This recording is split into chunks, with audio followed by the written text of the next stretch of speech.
आज बात उस इंसान की जिसने पहाड़ों के बीच शिक्षा की नई रोशनी जलाई, जिसने देश दुनिया में आइस स्तूप जैसा अनोखा प्रयोग कर दिया और उस पूरी दुनिया को चौंका दिया।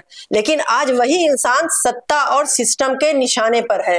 नाम है सोनम वांगचुक, लेह लद्दाख की ठंडी हवाओं में तपती आग का नाम, जो अब राष्ट्र विरोधी करार दिए जा रहे हैं, जिन्हें एनएसए यानी राष्ट्रीय सुरक्षा कानून के तहत हिरासत में लिया गया है और जो इस वक्त जोधपुर जेल में बंद है।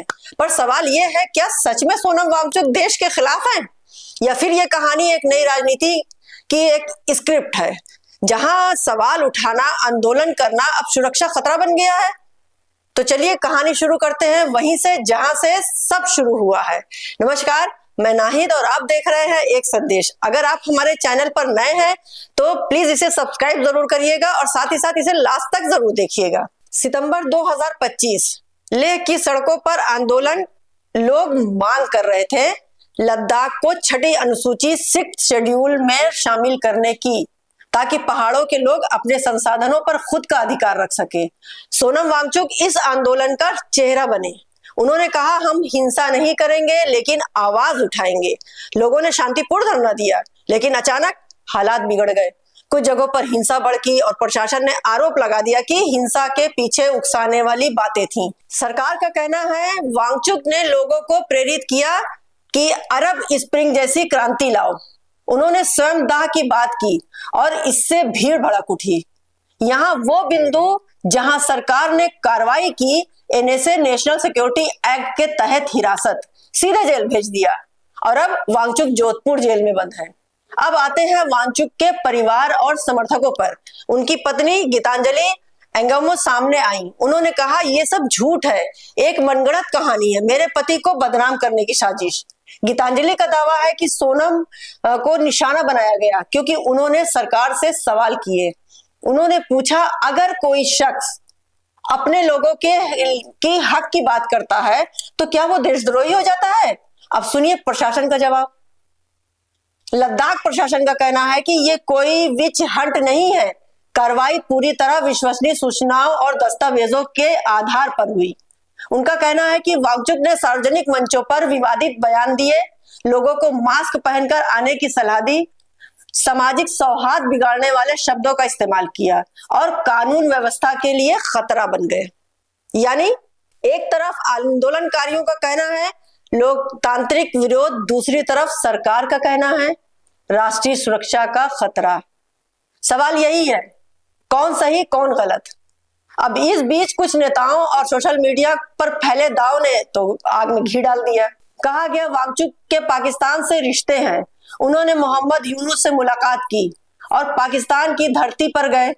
ये दावे तेजी से वायरल हुए, लेकिन बाद में कई रिपोर्ट्स ने बताया कि वांगचुक का पाकिस्तान जाना किसी क्लाइमेट कॉन्फ्रेंस के सिलसिले में था, जहां कई देशों के वैज्ञानिक और एक्टिविस्ट शामिल हुए थे। यानी संदर्भ पूरी तरह अलग, लेकिन सोशल मीडिया पर कहानी बनाई गई है देशद्रोह की। इसी बीच कई अखबारों और नेताओं ने सवाल उठाया, जो शख्स कभी सरकार के साथ शिक्षा सुधार, तकनीकी विकास और नीति सलाह में शामिल रहा, वो अचानक कैसे खतरा बन गया? अब इस पूरी बहस के बीच एक और बड़ा सवाल उभरता है, क्या आज की सरकार के लिए असहमति अपराध है? दोस्तों, ये कहानी सिर्फ लद्दाख की नहीं है, ये कहानी हर उस आवाज की है जो सत्ता से सवाल करता है।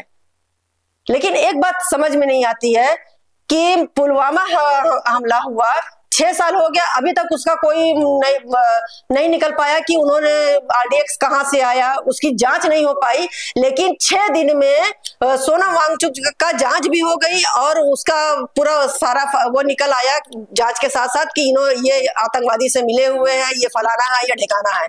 ऐसा क्यों हो रहा है? सरकार क्या कर रही है?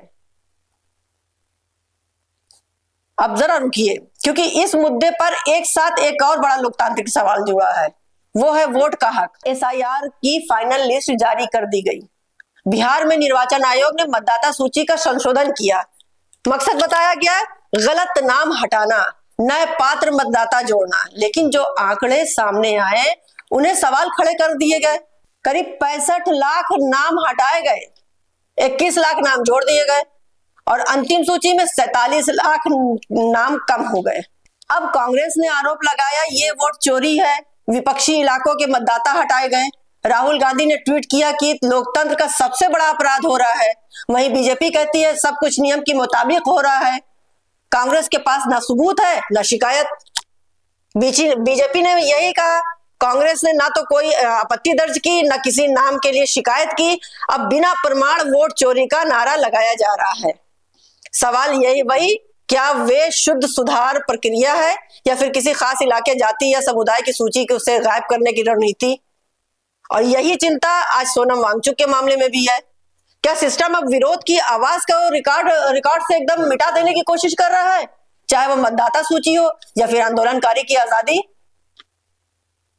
सवाल उठता है, क्या यह देश जहां सत्य और स्वतंत्रता का संविधान लिखा गया, अब वहां सिर्फ वही माना गया जाएगा कि जो सत्ता कहेगी? सोनम वांगचुक जैसे लोग जिन्होंने स्कूल बनाए, पानी बचाया, रेगिस्तान को हरा किया, यहाँ तक कि जो सिपाही लद्दाख में ठंडी -0, -2, -1 के उस पर खड़े रहते हैं ताकि देश हमारा बचा रहे, उनके ठंड से बचने के लिए सोलर टेंट उन्होंने इजाद कर दिया ताकि सिपाही वहां जाके थोड़ा सा गर्मी बना के रखे, गर्म हो वहां के। आज वो इतने बुरे हो गए और आज वो उनके ऊपर इतने सारे अपराध उनके ऊपर हो गए कि पूरे हिंदुस्तान के लिए वो खतरा बन गए, क्योंकि उन्होंने कहा कि हमें भी अधिकार दो, हमें भी आवाज दो। ये दो कहानियां दो अलग अलग जगहों की हैं, लेकिन संदेश एक ही है। विरोध अब अपराध बनता जा रहा है। अब वक्त है जनता के जागने का। जागो।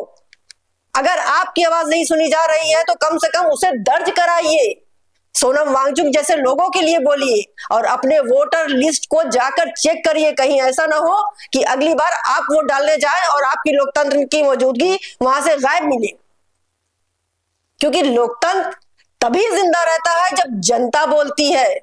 अब जनता डरती नहीं, सवाल करती है। आज के लिए बस इतना ही। कल फिर मिलते हैं किसी नई खबर के साथ और आप देखते रहिए एक संदेश। हमें इजाजत दीजिए। नमस्कार। जय हिंद।